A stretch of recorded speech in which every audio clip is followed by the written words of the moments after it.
الحمد لله الذي بنعمته تتم الصالحات،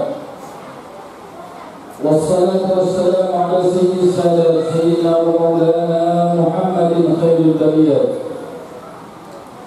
وعلى آله وأصحابه من يومنا هذا إلى يوم المعاد. سبحانك لا علم لنا إلا ما علمتنا إنك أنت العليم الحكيم. اللهم رب اشرح لي صدري ويسر لي أمري واحلل عقدة من لساني يفقهوا قولي. الحمد لله. Bersyukur kita kepada Allah Subhanahu wa taala. Pada malam hari ini Allah Subhanahu wa taala telah memberikan kita nikmat sehat wal afiat, nikmat hidayah dan taufik serta nikmat Islam wal iman. Sehingga Allah Subhanahu wa taala memberikan kita kemudahan bisa berkumpul bersama di musalla yang insyaallah senantiasa diberkahi oleh Allah, di kampung yang insyaallah pada saat ini diturunkan keberkahan oleh Allah Subhanahu wa taala. Salawat dan salam mudah-mudahan senantiasa dilimpahkan kepada Nabi Muhammad sallallahu alaihi wasallam. Alhamdulillah, nikmat besar dari Allah Subhanahu wa taala.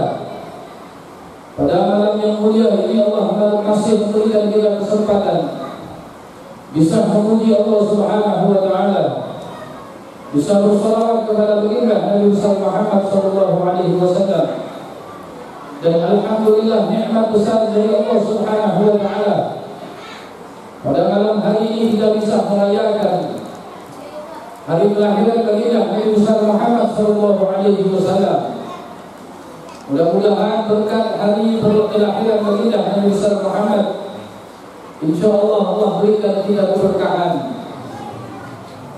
Dan mudah-mudahan insyaallah kita semua yang hadir pada malam hari ini insyaallah mendapatkan syafaat yang telah dijanjikan oleh baginda Nabi Muhammad. Beliau pernah berjanji akan memberikan syafaatnya bagi umat beliau yang senantiasa memperbanyak membaca salawat kepada baginda Nabi Muhammad. Ma'asyiral hadirin yang dimuliakan oleh Allah Subhanahu wa taala. Di hadapan kita ada dua guru para habaib, wabil khusus guru kita Ustaz Muhammad Yasin dan Al-Habib Hamid Bashir, dan juga Ustaz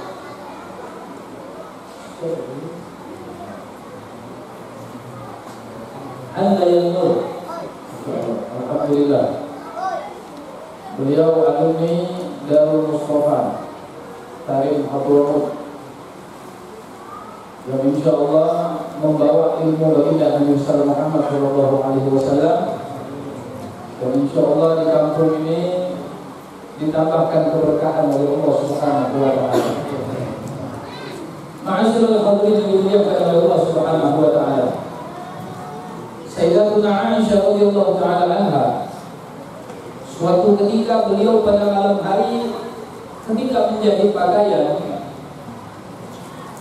tiba-tiba jarum yang digunakan oleh Sayyidatuna Aisyah menjahit pakaian tiba-tiba terjatuh dan bertepatan dengan lampu yang ada di kamar Sayyidatuna Aisyah mati. Dan istri baginda Nabi Muhammad Sayyidatuna Aisyah, beliau kebingungan mencari jarum tersebut. Tiba-tiba baginda Nabi Muhammad sallallahu alaihi wasallam masuk ke kamar Sayyidatuna Aisyah. Maka ketika Nabi Muhammad masuk, tempat yang tadinya gelap berkat masuknya baginda Nabi Muhammad, berkat cahaya baginda Rasulullah, tempat yang tadinya gelap menjadi terang luar biasa. Dan Sayyidatuna Aisyah, beliau dapat menemukan jarum yang terjatuh. Kemudian Sayyidatuna Aisyah berkata kepada Rasulullah, "Ma adwa wajhaka ya Rasulullah?" Alangkah bercahayanya wajahmu ya Rasulullah. Maka Nabi Muhammad SAW beliau menjawab, "Wailun liman lam yarani yaumil qiyamah." Kata Nabi Muhammad, celaka orang yang nanti pada hari kiamat tidak bisa melihat wajahku kata Rasulullah. Kemudian Sayyidatuna Aisyah bertanya kepada Nabi Muhammad, "Wa man lam yaraka yaumil qiyamah ya Rasulullah?" Siapa golongan orang yang nanti pada hari kiamat tidak bisa memandang wajahmu ya Rasulullah? Maka Nabi Muhammad menjawab, al-baghil, orang yang pelit, kata Nabi Muhammad. Orang yang engkel, kata baginda Nabi besar Muhammad. Ditanya lagi oleh Sayyidatuna Aisyah, wa manil baghil ya Rasulullah? Siapa orang yang engkel yang engkau maksud, wahai Rasulullah? Maka Nabi Muhammad menjawab, alladzi idza dzukirtu 'indahu falam yusalli 'alayya. Orang yang engkel, kata Nabi Muhammad, yang benar-benar pelit, kata Rasulullah, yang mereka pada hari kiamat, walaupun mereka dari kalangan umatku, kata Rasulullah, maka mereka digolongkan oleh Allah termasuk orang-orang yang tidak akan bisa memandang wajah Nabi besar Muhammad. Siapa ini orang bakhil, yang pelit, yang dianggap oleh Nabi besar Muhammad? Yaitu mereka yang ketika nama Nabi Muhammad SAW disebutkan di hadapannya, dia mendengar nama Rasulullah disebutkan, kemudian orang tersebut tidak membalas dengan salawat kepada baginda Nabi besar Muhammad.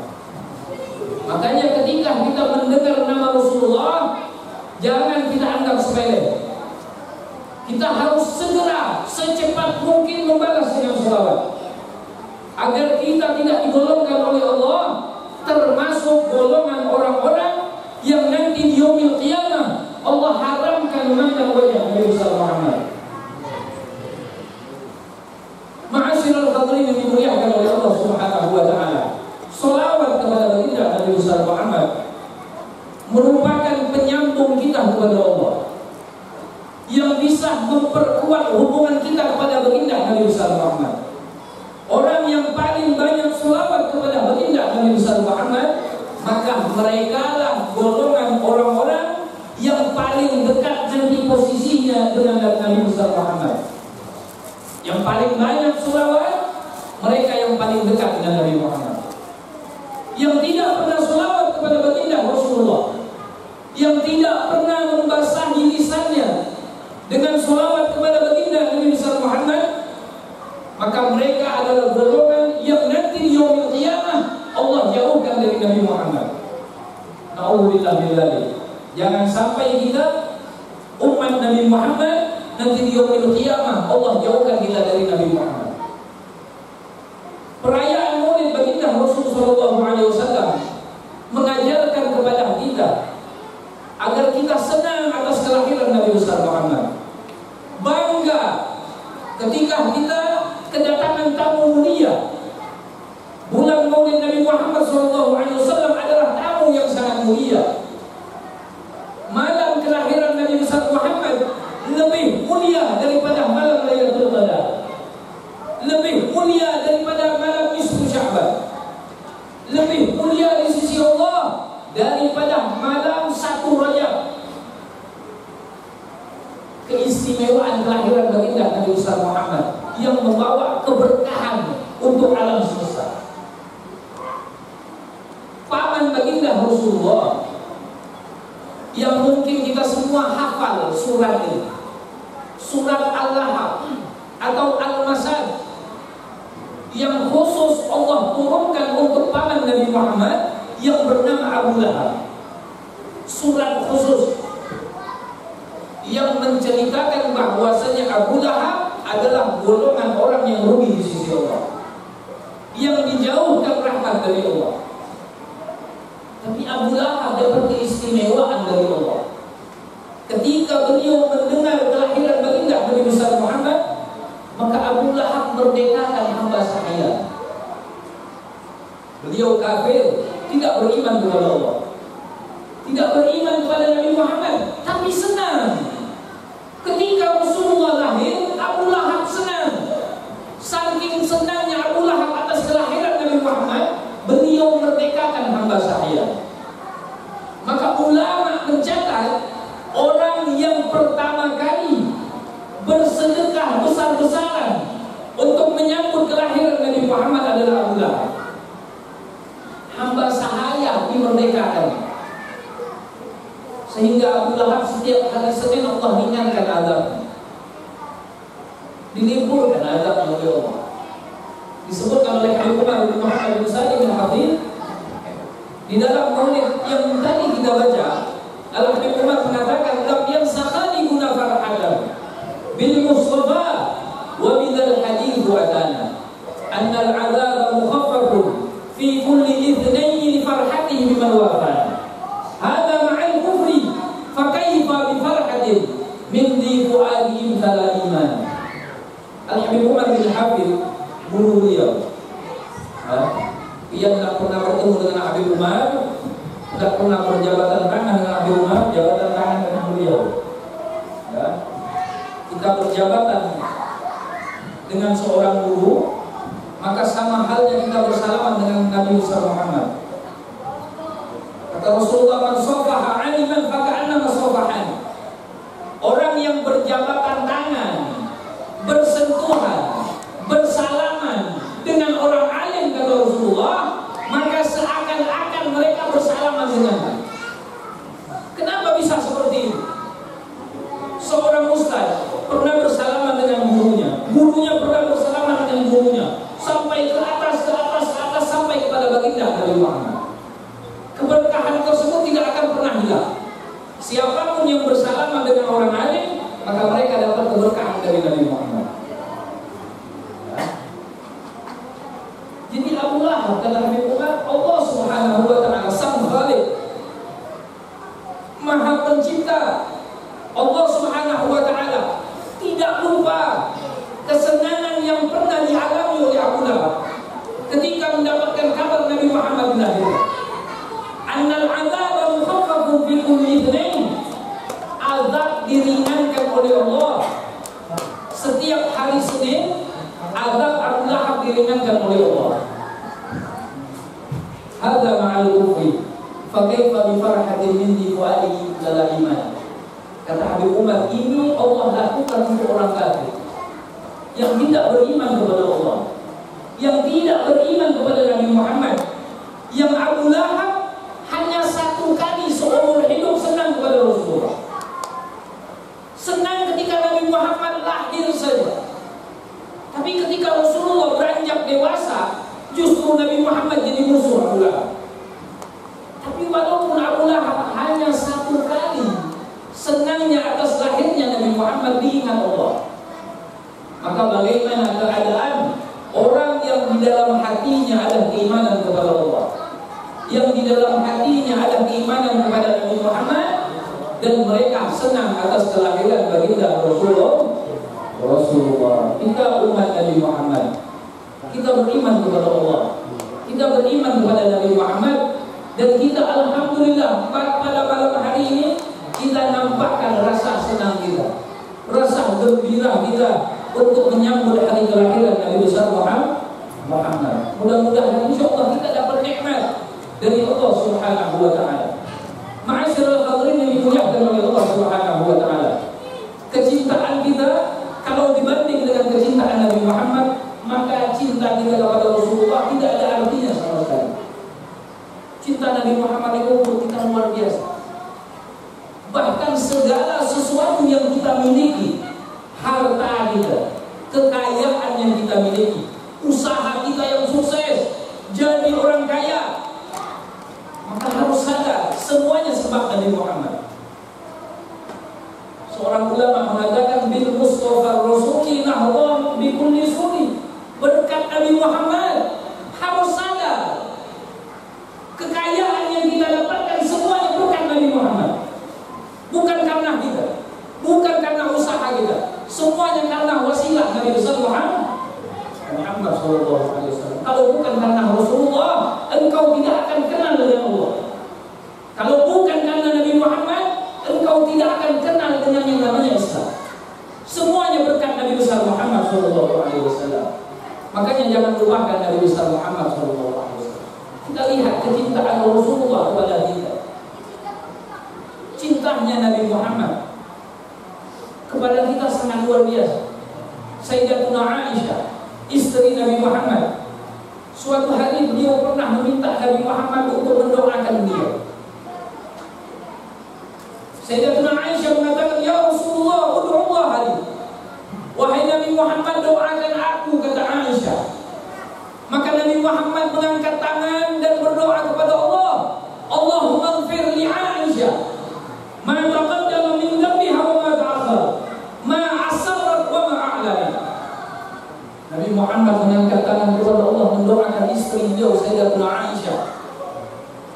Rasulullah berkata, "Ya Allah, ampuni dosa Aisyah, dosa yang akan datang dan dosa yang telah lewat, dosa yang nampak dan dosa yang tidak nampak." Sehingga ulama mengatakan fadhahikat Aisyah hatta saqata ra'suha fi hijri hamil dhaif. Sehingga Sayyidatuna Aisyah, istri Nabi Muhammad, ketika mendengar doa yang dipanjatkan oleh Rasulullah, Aisyah senangnya luar biasa. Siapa yang tidak senang dapat doa Nabi Muhammad? Doa yang mulia, yang luar biasa yang dipanjatkan oleh Nabi Muhammad. Dan kita yakin doa Rasulullah mustajab, langsung diijabah oleh Allah. Didoakan Aisyah, sehingga Aisyah senang luar biasa. Ditanya oleh Nabi Muhammad, "Ayasuki doai ya Aisyah?" Apakah doaku membuat engkau senang wahai Aisyah? Maka Aisyah menjawab, "Wa ma li la yasurruni du'auka ya Rasulullah." Aisyah menjawab, "Bagaimana mungkin aku tidak senang atas doamu ya Rasulullah?" Ini doa yang sangat hebat yang pernah dipanjatkan oleh Nabi Muhammad untuk Aisyah. Kemudian Rasulullah katakan kepada Aisyah, "Wallahi ya Aisyah, innaha la du'ai li ummati fi kulli salat." Kata Nabi Muhammad, "Demi Allah, wahai Aisyah, itu doa yang kupanjatkan kepada Allah untuk engkau agar dosamu diampuni Allah, sama seperti doa yang selalu kupanjatkan kepada Allah untuk umatku di setiap sholatku," kata Rasulullah. Setiap Nabi Muhammad sholat, kita selalu didoakan oleh Rasulullah. Ini sayangnya Nabi Muhammad kepada kita. Makanya balas, kita balas kasih sayang Nabi Muhammad kepada kita. Dengan apa caranya? Ikuti akhlak Nabi Muhammad, berpegang teguhlah dengan jalan Nabi besar Muhammad. Jangan lari dari jalan Nabi Muhammad. Disebutkan oleh Allah Subhanahu wa taala di dalam Al-Qur'an, "Wa man yushaqiqir rasulah wa man yushaqiqillaha war rasulah." Dan barang siapa, kata Allah, yang menentang Allah dan menentang Nabi Muhammad, wa yattabi' ghayra sabilil mu'minin, dan mengikuti jalan selain orang mukmin, tidak taat kepada Allah, tidak taat kepada Nabi Muhammad, dan tidak mengikuti jalan orang-orang mukmin yang mereka orang mukmin sudah berjalan sesuai dengan jalan Nabi Muhammad, tapi ada golongan orang yang tidak mau ikut. Maka di sini kata Allah Subhanahu wa taala, "Nuwallihi ma tawalla wa nuslihi jahannam." Kami biarkan orang tersebut dalam kesesatannya, dan kami akan lemparkan orang tersebut ke dalam neraka jahanam. Mereka yang berlepas tangan dari jalan Nabi Muhammad, yang tidak mau mendekatkan diri kepada Allah, yang tidak mau mendekatkan diri kepada Nabi besar Muhammad, mengaku cinta kepada Allah, mengaku cinta kepada Nabi Muhammad, tapi yang dilarang oleh Allah, yang dilarang oleh Nabi Muhammad masih dilakukan. Itu tandanya tidak cinta dengan Allah. Itu tandanya tidak cinta dengan Nabi besar Muhammad. Sehingga dikatakan oleh Nabi Muhammad, "Kullu ummati yadkhuluna al-jannah illa man aba." Semua umatku, kata Rasulullah, semua kita ini, dikatakan oleh Nabi Muhammad, semua umatku akan masuk surga. Semua kita ini insya Allah akan masuk surga. Rasulullah sudah mengatakan, semua umatku akan masuk surga, kata Nabi Muhammad. Illa man aba, kecuali yang tidak mau. Dari umat Nabi Muhammad, dari sekian banyaknya umat Nabi Muhammad, ada di antara mereka yang tidak mau ikut Nabi Muhammad ke dalam surga. Sehingga sahabat bertanya kepada Rasulullah, "Wa man ya'ba ya Rasulullah?" Siapa golongan orang yang tidak mau diajak masuk surga ya Rasulullah? Maka Nabi mengatakan, "Man ata'ani dakhala al-jannah." Orang yang taat kepadaku, yang melaksanakan perintahmu, yang mengikuti jalanmu, kata Rasulullah, berarti mereka golongan orang yang mau masuk surga. Wa man 'asani faqad aba. dan mereka yang tidak taat kepadaku, yang menentang ajaranku, tidak berjalan di jalan Nabi Muhammad SAW, maka inilah golongan orang-orang yang tidak mau ikut Nabi Muhammad masuk dalam surga. Na'udzubillah min dzalik. Untuk mendapatkan kecintaan Allah, wasilahnya Nabi Muhammad. Tidak bisa kita langsung nyampe kepada Allah, itu tidak bisa. Ulun tidak mau ikut Nabi Muhammad, ulun ini langsung mau nyampe ke Allah saja. Tidak bisa. Semua jalan tertutup. Tidak ada jalan kecuali jalannya Nabi Muhammad. Biar ikut orang yang arahnya bukan ke arah Nabi Muhammad, sesat. Tidak ngikuti Nabi Muhammad, sesat gitu. Nabi Muhammad pernah mengatakan kepada para sahabat, "Lau asbaha fikum Musa."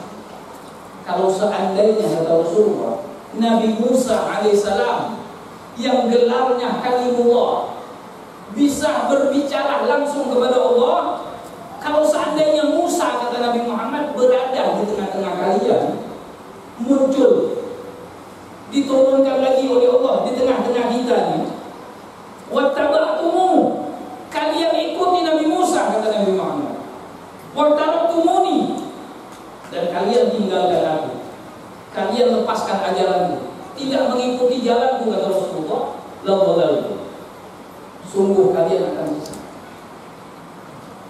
Ini level Nabi Musa, level Nabi Musa. Kalau seandainya berada di tengah-tengah kita, kita justru mengikuti ajaran Nabi Musa dan meninggalkan ajaran yang sudah dibawa oleh Nabi Muhammad, sesat gitu.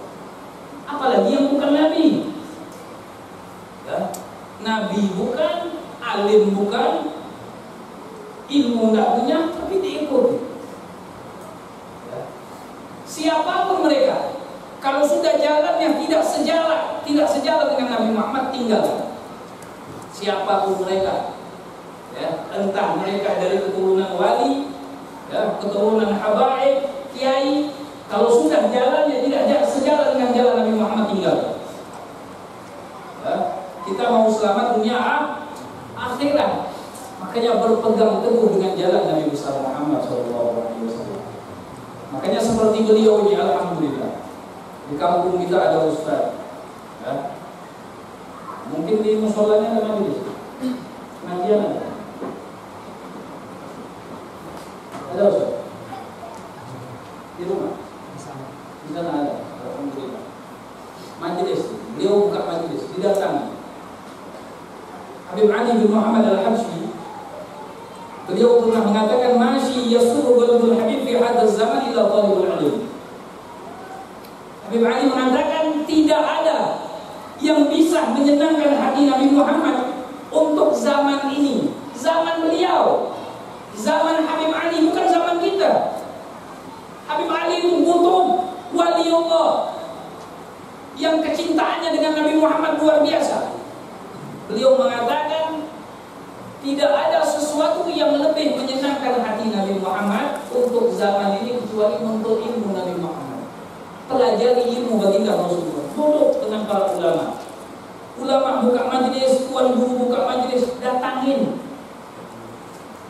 Duduknya kita di majelis ilmu, kata Rasulullah, lebih baik daripada engkau sholat sunnah 1000 rakaat. Lebih baik daripada kita sholat 1000 rakaat. Sholat 1000 rakaat tanpa ilmu tidak diterima Allah. Tapi ketika kita duduk di majelis taklim, di majelis ilmu, lebih baik daripada kita sholat sunnah 1000 rakaat. Lebih baik, kata Rasulullah, daripada engkau menyolatkan 1000 jenazah. Lebih baik daripada engkau menjenguk 1000 orang sakit.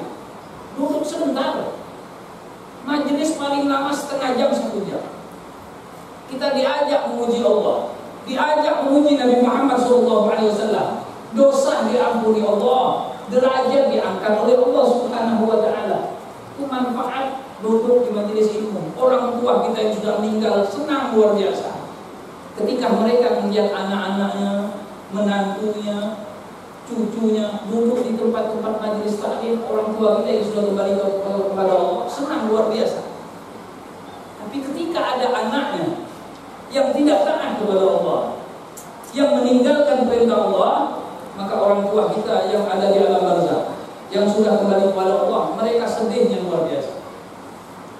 Mereka sedih. Kelakuan kita yang kita lakukan sehari-hari, baik itu suatu ibadah atau maksiat kepada Allah, semua diperlihatkan. Orang tua kita melihat, ini anak dia, ibadahnya Masya Allah, orang tua senang. Tapi ketika diberikan kabar kepada mereka, ini anak dia, digawin, mereka sedih. Sedihnya luar biasa. Itu baru orang tua. Bagaimana dengan Nabi Muhammad? Nabi Muhammad setiap seminggu sekali kabar tentang kita ini diberikan kepada Nabi Muhammad. Ini umatmu ya Rasulullah. Makanya kita harus jaga diri kita. Jangan sampai kita hari-hari menyakiti hati orang tua kita yang sudah meninggal, menyakiti hati baginda Nabi besar Muhammad SAW. Makanya jaga ibadah kita kepada Allah. Itulah yang akan membuat kita bisa berdampingan dengan Nabi Muhammad. Orang yang mau berdampingan dengan Rasulullah, kadang-kadang kita pengen, ya Allah, aku pengen dapat syafaat Nabi nanti di akhirat. Tidak bisa dapat. Kalau tidak sejalan, tidak bisa dapat. Kalau engkau selalu melakukan hal-hal yang diharamkan Allah, maksiat kepada Allah, engkau tidak bisa dapat syafaat Nabi. Sholat 5 waktu tinggal, tidak bisa dapat syafaat Nabi Muhammad. Jangan diharap. Seorang sahabat Rabi'ah bin Ka'ab pernah meminta kepada baginda Rasulullah, ya Rasulullah, kata sahabat Rabi'ah, as'aluka murafaqatan fil jannah. Wahai Nabi Muhammad, aku meminta kepadamu agar aku dijadikan pendampingmu di surga Allah. Minta jadi pendamping Nabi di surga. Surga itu nikmat, semuanya kenikmatan. Tapi ketika kita masuk surga, di dalam surga tersebut tidak ada Rasulullah, maka kenikmatan tersebut tidak ada artinya sama sekali. Ini sahabat Rabi'ah minta biar jadi pendamping Nabi Muhammad di surga Allah. Apa jawab Nabi Muhammad? Fa'a'inni ala dzalika bi kathrati sujud. Kata Rasulullah, wahai Rabi'ah, wahai sahabatku, engkau bisa jadi pendampingku di surga Allah. Engkau bisa jadi temanku di surga Allah, tapi dengan satu syarat. Dengan satu syarat, kata Nabi Muhammad, banyak yang sujud kepada Allah, jaga sholatnya. Kalau seandainya engkau cinta kepada Nabi, tapi sholat 5 waktu tinggal, mohon maaf, kita tidak cocok jadi pendamping Nabi Muhammad. Atau sholatnya masih berpilih sholat. Sholatnya kan 5 yang wajib, dipilihnya. Ulun maghrib Isya aja. Itu artinya berpilih. 5 itu udah ditentukan agama, udah diwajibkan Allah, udah ditentukan oleh Nabi Muhammad, jangan berpilih. Gawe 5-5. Ulun maghrib nggak bisa, capean, Isya aja lah. Atau 4 aja yang digawainya, zuhur, asar, maghrib, Isya. Subuh nggak bisa, ngantuk ulun. Nggak bisa gitu. 5-nya digawe. Subuh, zuhur, asar, maghrib, Isya. Ya. Coba kalau seandainya kita sholat berjamaah serami kayak ini, sholat berjamaahnya rame kayak ini, ya Allah, alangkah senangnya hati Rasulullah. Kita mau rame kayak ini. Ini mengagumkan Nabi Muhammad. Nabi Muhammad senang melihat kayak ini, beliau senang. Allah ridho. Tapi ada sesuatu yang lebih menyenangkan hati Rasulullah ketika melihat umatnya sholat rame-rame penuh, subuh kayak ini. Bisa lah subuh kayak ini? Ya, kita ini kadang-kadang subuhnya ya Allah, ya. Yang azan itu yang azan, iqomahnya dia yang iqomah, dia juga yang imam. Ya. Makanya kita jaga. Kita bisa berkumpul untuk Nabi Muhammad merayakan maulid beliau, maka kita harus lebih bisa menjaga perintah Allah Subhanahu wa ta'ala. Nah, ini yang kita harapkan dari Allah Subhanahu wa ta'ala. Mudah-mudahan Allah berikan kita kekuatan.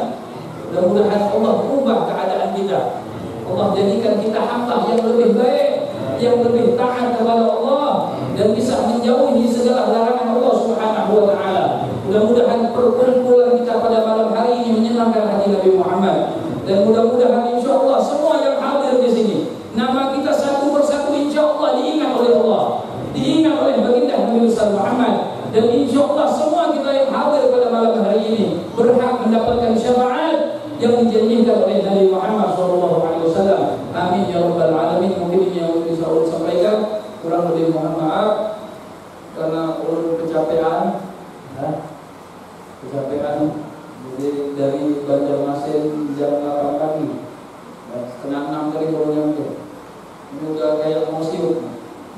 Mudah-mudahan sehat walafiat. Kita semua diberkahi oleh Allah Subhanahu wa ta'ala.